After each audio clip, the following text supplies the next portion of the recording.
नमस्कार। स्वागत है आपका न्याय पथ में।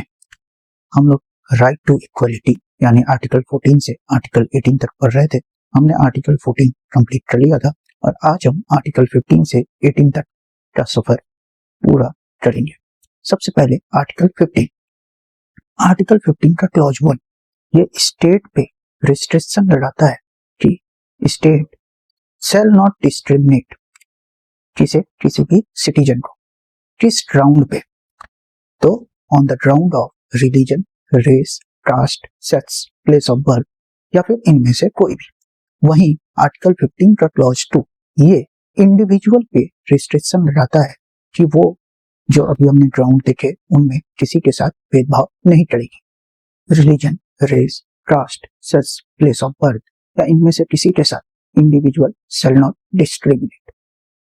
आर्टिकल 15 क्लॉज 2 में फर्दर सब क्लॉज ए और सब क्लॉज बी भी है और आर्टिकल 15 क्लॉज 2 का लबोलबाब यही है कि ये इंडिविजुअल पे रिस्ट्रिक्शन लगाती है, इसलिए ये यूनिक है क्योंकि जनरली फंडामेंटल राइट्स जो है वो स्टेट के अगेंस्ट होती है, पर 15 क्लॉज 2 इंडिविजुअल के अगेंस्ट है।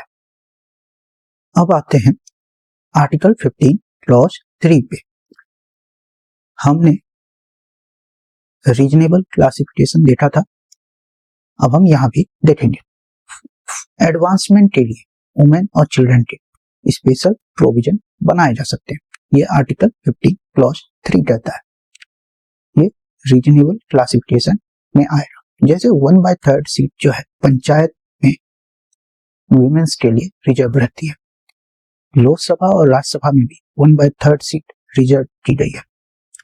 उसके बाद आर्टिकल 15 क्लॉज 4 जो फर्स्ट कॉन्स्टिट्यूशनल अमेंडमेंट एक्ट से आई थी, यह है socially and economically backward class. ध्यान दीजिए, क्लास न कि कास्ट। अब हम आर्टिकल 15 क्लॉज 4 से रिलेटेड कुछ केस लॉज देखेंगे। मध्य प्रदेश वर्सेस मोहन सिंह, ये था प्रिजनर्स जो जेल में कैदी हैं उनके रिमिशन के लिए, तो इनके लिए कोई एडवांसमेंट का प्रोविजन नहीं है, इसलिए ये अंडर आर्टिकल 15 क्लॉज 4 के रेमेडी में कवर नहीं होते। उसके बाद MR Balaji versus state of Mysore, इस केस में ये हेल्ड हुआ कि in the zeal of advancement of scheduled caste and scheduled tribe we can't forget the interest of the society as a whole. यहाँ मैक्सिमम रिजर्वेशन का कैप दे दिया गया जो कि है 50%, 50% मैक्सिमम रिजर्वेशन दिया जा सकता है। मोहन वीर सिंह वर्सेस पंजाब यूनिवर्सिटी चंडीगढ़, ये 1997 सुप्रीम कोर्ट का केस है। इसमें यह हेल्ड हुआ कि the higher you go in any discipline lesser should be the reservation of any kind. उसके बाद Indira Sahni versus union of India जो 1995 का केस था वो आया। इसमें भी कहा गया कि मैक्सिमम रिजर्वेशन 50% होना चाहिए और यदि कुछ एक्स्ट्रा ऑर्डिनरी मामला है तो ये जो कैप है 50% का वो टूट सकता है। इसमें एक और बात कही गई कि यदि कोई शेड्यूल्ड कास्ट का एस्पिरेंट जनरल कैटेगरी में सेलेक्ट हो जाता है तो उसको एज ए जनरल काउंट किया जाएगा। उसके बाद state of Punjab versus Devendra Singh, ये 2024 का केस है। इसमें कहा गया कि जैसे शेड्यूल्ड कास्ट और शेड्यूल्ड ट्राइब्स के फर्दर क्लासेस होते हैं उसी तरह ओबीसी के भी हो सकते हैं। APBC Singh versus JSV foundation, ये 2006 का केस है। इसमें कहा गया two group backward and extremely backward, पिछड़ा और अति पिछड़ा would be violative of article 14। उसके बाद है Sadhana Devi versus state of UP. इसमें सवाल था कि is there need for minimum qualifying marks for SC, ST and OBC, तो इसमें कहा गया कि हाँ there should be minimum marks for qualifying.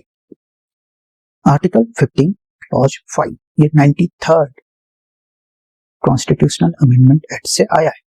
Socially and economically backward class, scheduled caste और शेड्यूल्ड ट्राइब के लिए स्पेशल प्रोविजन बना सकते हैं एजुकेशनल इंस्टीट्यूशन में, भले ही वो प्राइवेट क्यों ना हो। ये बात कहता है आर्टिकल 15 क्लॉज 5। ये प्राइवेट वाली बात चैलेंज हुई थी Ashok Kumar versus union of India 2008 के केस में, जिसमें आर्टिकल 15 क्लॉज 5 को अपहेल्ड किया गया। उसके बाद 103rd amendment constitutional amendment act से आया आर्टिकल 15 क्लॉज 6, जिसमें EWS का कॉन्सेप्ट आया, इकोनॉमिकली वीकर सेक्शन। इसे हम 10% वर्टिकल रिजर्वेशन के नाम से भी जानते हैं। यहाँ क्या था, 8 लाख पर एनम की सैलरी से कम हो किसी के पास, या 5 एकड़ भूमि से कम हो, या यदि शहर में है तो 1000 स्क्वायर फुट से कम, तो वो यहाँ पे फॉल होता था। ऐसा व्यक्ति EWS की कैटेगरी में आएगा। Rathi Roy versus high court of Delhi 2010 supreme court के केस में हेल्ड हुआ था कि when you fill a post more than you advertise it will without jurisdiction. उसके बाद state of Karnataka versus Uma Devi, इस केस में हेल्ड हुआ कि शॉर्ट टर्म एम्प्लॉय, जिसे हम एडहॉक एम्प्लॉय के नाम से भी जानते हैं, उनका कोई राइट नहीं बनता परमानेंट बेसिस पे सेलेक्ट होने का। उसके बाद एक स्कीम होती, die in harness scheme.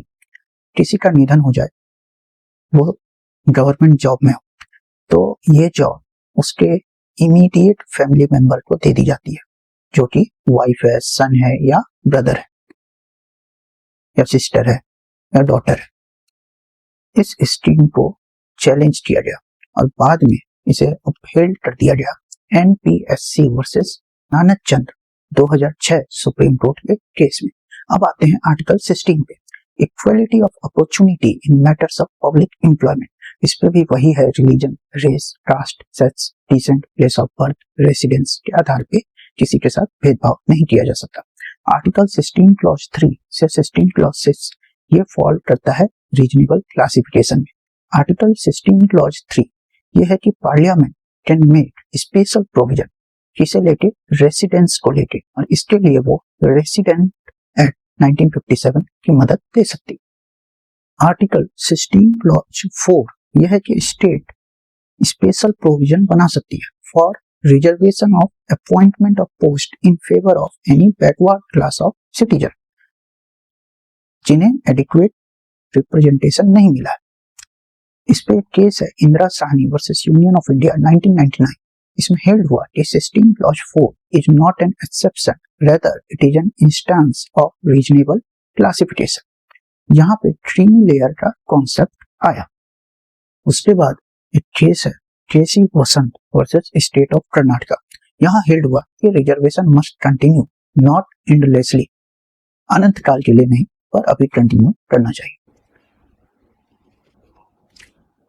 And policy of reservation should be revised in every 5 year. उसके बाद पंजाब वर्सेस देवेंद्र सिंह, ये 2024 का केस है। इसमें कहा गया कि क्रीमी लेयर केवल ओबीसी के लिए नहीं, इसमें शेड्यूल कास्ट और शेड्यूल ट्राइब्स ये दोनों कवर होते हैं। Indira Sahni versus union of India 1993 supreme court, ये था नो रिजर्वेशन इन प्रमोशन। फिर 77th कॉन्स्टिट्यूशनल अमेंडमेंट एक्ट आया 1995 में, जिससे आया आर्टिकल 16 क्लॉज 4A, जो रिजर्वेशन इन प्रमोशन की बात करता है, शेड्यूल कास्ट के लिए, शेड्यूल ट्राइब के लिए, पर ओबीसी के लिए नहीं। उसके बाद आया आर्टिकल 16 क्लॉज 4B, यह है carry forward rule. If in a particular year all the reserve posts have not been filled, the shortfall shall be carried to the next year and would be added to the reserve quota of the next year. उसके बाद article 17, यह है first constitutional offence, abolition of untouchability. America में untouchability से मिलता जुलता concept था slavery, जो 13th कॉन्स्टिट्यूशनल अमेंडमेंट से एबॉलिश कर दी गई थी वहां पे। Article 18, abolition of title. Title जो है हमेशा राइट टू इक्वलिटी के अगेंस्ट में होते हैं। अभी 2 चीजों को छोड़कर, जैसे मिलिट्री टाइटल परमवीर चक्र ऐसा कुछ, या फिर एकेडमिक जैसे डॉक्टर, इस तरह का। तो अभी सवाल उठा कि पद्म श्री, पद्म विभूषण या भारत रत्न ये आर्टिकल 18 वाले टाइटल में आते हैं क्या? तो इसका आंसर मिला Balaji Raghavan versus union of India के केस में। इस केस में यह हेल्ड किया गया कि these national awards do not constitute title under article 18, however they should not use as suffix and prefix. तो ये था हमारा आर्टिकल 18। राइट टू इक्वलिटी यहीं पे समाप्त होता है। तो आज के लिए इतना ही, फिर मिलते हैं। Thank you.